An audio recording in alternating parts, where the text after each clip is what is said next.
Dans cette vidéo, je te montre comment tu peux te créer une application de gestion de tes finances pour environ 25 à 50 euros en une fois. Comme tu peux le voir ici, je suis sur une interface plutôt sympa, du moins qui moi me plaît d'un point de vue esthétique et graphique, et je n'ai pas tapé une ligne de code pour obtenir ce que tu vois à l'écran.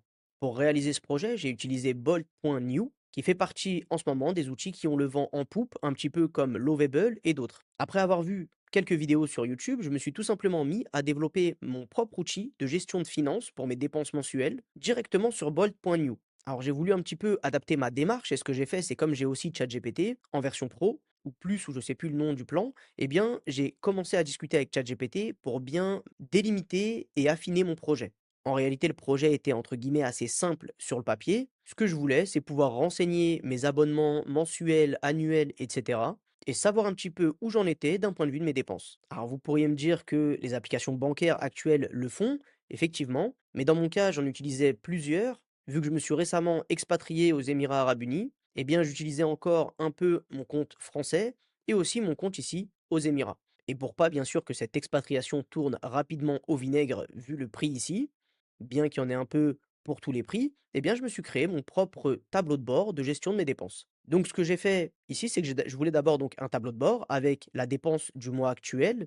Je voulais connaître ma dépense moyenne mensuelle, savoir dans quelle catégorie. Alors, dans mon cas, j'ai que 2 catégories. Je j'ai pas besoin de tout catégoriser vraiment de façon très précise. Je veux savoir si c'est des dépenses professionnelles pour me former, par exemple, pour des outils, et cetera, ou est-ce que ce sont des dépenses personnelles, donc certes des outils, des abonnements ou autres, mais qui sont tout simplement pour moi-même ou ma famille. Et je voulais savoir aussi combien j'ai finalement de débit tous les mois ou au global. Donc là, j'ai globalement 112 débits actifs. Donc là, j'ai créé aussi un mode avec Bolt, hein, toujours avec les prompts, et cetera. Encore une fois, j'ai fait aucune ligne de code pour créer cet outil. J'avais besoin de pouvoir le présenter. Aujourd'hui, vous le présentez à vous, mais aussi je l'ai présenté. On a un groupe familial dans lequel je l'ai présenté pour ceux qui veulent aussi gérer leurs dépenses. Et donc, je me suis créé un petit mode privé, toujours avec Bolt, qui me permet comme ça de flouter un petit peu mes différentes informations, mais qui me permet quand même de présenter l'intégralité du tableau de bord, des débits, etc. Donc maintenant que je vous ai montré le tableau de bord, on peut se rendre dans débit et tout simplement ici, là, c'est tous mes débits, que ce soit mensuellement, que ce soit, voilà, peu importe le type de débit, je peux l'ajouter ici. Et donc là, typiquement, par exemple, ce débit, même s'il est flouté, je vais vous dire ici ce que c'est la Siwa. Donc j'habite pas à Dubaï même, hein, les Émirats, c'est 7 Émirats. J'habite en l'occurrence dans l'un des 7, qui est donc Sharjah. Et dans cet émirat, bah, tout simplement, on a l'autorité pour l'eau, c'est comme l'EDF ou Veolia, eh bien, ça s'appelle la Siwa. Et donc ici, la Siwa, comme c'est des montants qui sont différents chaque mois, vu qu'on c'est une facturation en fait sur la dépense réelle, eh bien, c'est une facturation que je mets en une fois. Donc je mets une date de début, à quelle date il me facture, et je mets tout simplement le montant. Alors pour me simplifier la vie dans mon application, tout est en dollars, vu que de toute façon, le dirham émirati est adossé au dollar en réalité, mais ça ne me change pas grand-chose de tout mettre en dollars. Je convertis tout en dollars, les euros en dollars. Ça, par contre, ça peut créer des petites différences de montants quand on parle en années, parce que le taux évolue évidemment. Mais voilà. Donc ici, par exemple, je vais faire ajouter un débit pour vous montrer un petit peu. Donc encore une fois, tout ça développé en, allez, on va dire une semaine, même pas, hein, en réalité, je pense que j'ai mis 4 jours. Et c'est parce que j'ai fait une V1, une V2, etc. J'ai peaufiné le design. Donc ça m'a pas coûté finalement beaucoup de prompts pour arriver à ce résultat-là. Donc ici pour expliquer, hein, dans mon pop-up, je rentre le nom, la description. Au début, j'avais mis juste URL du logo. Je voulais que quand je mette un site internet, ça me récupère le favicon, là, l'icône sur le côté dans les sites, pour pouvoir facilement m'y retrouver. Mais en fait, après, ce que j'ai fait, c'est que j'ai créé une banque d'images, parce que j'ai pensé à ceux de ma famille qui n'étaient pas trop dans l'informatique, disons, et je me suis dit, allez choper l'URL, le copier-coller, finalement, c'est peut-être pas pour tout le monde. Donc, j'ai créé tout simplement une banque d'images et de logos. Donc là, typiquement, si je tape Orange, je vais avoir tout simplement le lien vers Orange, et donc ça m'a récupéré le favicon, et il fait partie d'un onglet que j'ai créé spécialement pour les admins, pas pour tout le monde, qui s'appelle la bibliothèque des marques. Donc après, je peux définir si ce débit est actif ou non actif. Je peux le laisser actif même quand j'ai résilié, ce qui fait qu'il sera comptabilisé pour les analytics des années précédentes, mais il sera plus comptabilisé si c'était une dépense mensuelle pour les prochains mois. C'est à partir du moment où j'ai défini une date d'annulation, de résiliation, bah, il sera plus comptabilisé tout simplement. Et là, je peux mettre sa récurrence, est-ce que c'est mensuel, trimestriel, etc., etc.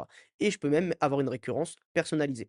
Ici, je choisis une catégorie. À la base, il faut bien comprendre, j'ai tout mis en anglais, donc tout l'outil était fait en anglais. Ça ne me dérangeait pas. Ici, tous les sites que j'utilise sont en anglais. Donc, ce n'était pas un problème pour mon besoin. Mais je me suis dit, si je commence à le donner, je sais pas, en accès à ma mère, etc., c'est peut-être plus compliqué. Donc, j'ai aussi fait traduire l'intégralité de la plateforme en français, toujours avec Bolt. Donc là, maintenant que je vous ai montré les débits, hein, on peut en ajouter autant qu'on veut. On a après les analytics, qui était finalement le plus important. Donc la dépense passée, c'est en fait le mois en cours, hein. Il y a bien écrit ici mois actuel. On a après les 3 derniers mois qui vont pouvoir se remonter ici. Et on a période personnalisée. Si je veux remonter, je sais pas moi, 1er janvier 2024 par exemple, à juin 2024, je peux le faire. Bien sûr, il faut préalablement renseigner l'intégralité de ce qu'on a fait. Donc ça peut être améliorable, hein. On peut, pour les débits, je pourrais prévoir quelque chose qui me permette d'importer des débits. Ça irait plus vite de les renseigner sur un Google Sheet et ensuite de les importer pour avoir un joli dashboard. C'est aussi quelque chose, de faisable. Pour mon besoin, j'en avais pas besoin, mais c'est faisable. C'est juste pour vous montrer qu'avec l'IA, j'ai développé un truc sympa et que, pour vous amuser ou pour des projets même sérieux, vous devriez vous y mettre. Et ici, on a les projections futures. Donc là, on peut voir que dans les projections futures, le mois prochain, j'ai énormément de dépenses personnelles et très peu de professionnelles. Et sur le mois en cours, on a plus de professionnels que de personnel. Donc le professionnel, ça va être des plugins que j'achète dans mon métier, ça va être des formations, c'est généralement ce qui me coûte le plus cher, et cetera. D'ailleurs, on peut voir, même si c'est flouté ici, on reconnaît un peu le logo, on a Bolt, on a des forfaits, et cetera, et cetera. Je m'étais mis un petit truc aussi, un export en CSV, si j'avais envie de lire d'un coup, très facilement sur un Google Sheet, un Excel ou Numbers ou je ne sais quoi sur Mac, eh bien c'était faisable. Après, j'ai créé un onglet invitation. Donc pour bien que vous compreniez, ce que je vous montre ici, c'est perso. Je l'ai hébergé sur quelque chose de personnel et cetera. Le but, c'est pas que tout le monde ait accès à mon outil. J'ai pas prévu d'en faire, un SaaS public et donc pour pouvoir permettre aux membres de ma famille de rejoindre tout simplement mon outil, j'ai dit: «Bah, OK, je vais définir un code à chaque fois à 10 caractères. Je vais renseigner les emails de l'unique personne qui veut rejoindre et je vais créer ce code d'invitation». Ça va me mettre la date à laquelle j'ai créé ce code, quelles adresses mail sont concernées par ce code. Toujours dans le but de me faciliter la vie, j'ai fait, copier le message d'invitation et donc là, si je vous le colle pour vous montrer, je le colle ici, on peut voir: «Vous avez été invité à rejoindre», le nom de l'endroit où est hébergé ce site avec le code d'invitation. Donc si le code d'invitation n'existe pas, vous ne pourrez pas passer l'étape du code et si votre adresse mail n'est pas renseignée par rapport à ce code, eh bien vous ne pourrez pas rejoindre non plus la plateforme. Parce que ce n'est pas une plateforme justement réservée à l'inscription, c'est uniquement sur code d'invitation. Parce que ce n'est pas une plateforme justement réservée à l'inscription, c'est uniquement sur code d'invitation. On arrive ensuite dans ma bibliothèque des marques, où on peut voir que j'ai mis plein de marques différentes. Et justement ici, je vais mettre le nom d'une marque, l'URL du site internet. Automatiquement, avec un script que j'ai fait faire, en tout cas par Bolt, ça me récupère le favicon du site. Donc s'il change à l'avenir, bah, ça évoluera aussi. Ensuite, dans mes paramètres, ce que j'ai fait, c'est que bon, l'adresse mail, elle ne peut pas être modifiée. On peut changer comme on veut son nom, ça c'est peu importe, hein, finalement c'est pour vous-même, hein. Pour la photo, je n'ai pas encore permis la possibilité de d'uploader la photo sur le serveur. Je voulais que ça reste très simple parce que c'est adossé derrière un Supabase, qui est un outil de base de données. Donc pour l'instant, ce que j'ai fait, c'est que vous mettez votre photo, je sais pas moi, sur le drive où vous voulez, et puis vous mettez le lien directement ici. Ensuite, vous choisissez la langue. Pour cette vidéo, je l'ai mis en français, mais généralement, il est toujours en anglais, mon outil. Et pour la devise, vous choisissez votre devise. Donc moi, dans mon cas, j'ai mis plusieurs devises. J'ai mis le dirham émirati, j'ai mis l'US dollar, j'ai mis l'euro, j'ai mis les dinars algériens et j'ai mis les dirhams marocains. Bon, bien sûr, tout ça, c'est ajustable, hein. Moi, j'ai fait en fonction de où j'ai de la famille, de ceux qui veulent l'utiliser, etc., etc. Et j'ai aussi prévu une fonctionnalité, mais que j'ai pas terminée tout simplement, c'est résumé mensuel des finances. Donc, je voulais tous les mois recevoir, par exemple, le 30 de chaque mois, enfin bref, le dernier jour de chaque mois, un email qui me dit, le mois prochain, voilà combien tu vas dépenser et voilà la liste de tes dépenses. L'objectif de cette vidéo, c'était de vous présenter Bolt.new. Bien sûr, vous pouvez utiliser aussi Lovable ou d'autres outils. Et c'était de vous dire, amusez-vous avec l'IA, testez des trucs. Ça coûte quand même de l'argent, bien évidemment. Si je vais dans le pricing ici, on peut voir que moi, dans mon cas, au départ, j'étais sur l'offre à 0. J'ai vu que je pouvais pas faire énormément de choses. Il y a très peu de tokens. D'ailleurs, vous trouverez un lien pour rejoindre dans la description. Ce lien vous donnera 200 000, je crois, tokens gratuits, en plus des tokens que vous avez. Et moi, bien sûr, ça m'offrira aussi gratuitement, hein, sans dépense de votre part, que vous soyez sur un plan payant ou gratuit, ça m'offrira 200 000 tokens aussi gratuitement. Donc là, récemment, je suis redescendu sur le plan à 10 millions de tokens. Donc c'est le plan ici à 25 dollars par mois. Et d'ici peu, je vais sans doute complètement arrêter cet abonnement parce que j'ai découvert que je pouvais utiliser Supabase auto-hébergé. Donc je vais mettre en place un serveur, etc. Je vous en ferai peut-être des vidéos si ça vous intéresse. Comment héberger son propre serveur Supabase, ou plutôt, pardon, comment héberger Supabase sur son propre serveur, c'est plutôt ça. Et comment migrer finalement de Bolt.new, qui est connecté avec GitHub, hein, pour ceux qui connaissent un petit peu, ça va prendre l'intégralité de votre code et ça va le mettre sur GitHub dans un répertoire privé ou public, c'est à vous de choisir. Moi, c'est privé.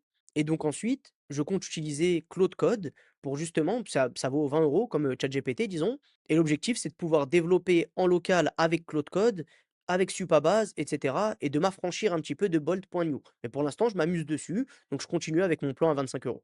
Voilà un petit peu tout ce que j'avais à vous dire sur mes expériences avec l'IA. Bien sûr, je n'ai pas développé que ça, j'ai d'autres choses sur lesquelles je me suis amusé, mais en tout cas, cette vidéo, c'était pour vous montrer un exemple concret d'un outil qui fonctionne plutôt bien d'ailleurs, qui moi me facilite la vie et encore, j'ai juste effleuré la surface parce que c'était ma première expérience en l'occurrence, ma deuxième pardon, avec l'IA et avec notamment Bolt.new. N'hésitez pas à vous abonner à cette chaîne, à mettre un petit commentaire si la vidéo vous a intéressé et je vous dis à bientôt pour une prochaine vidéo.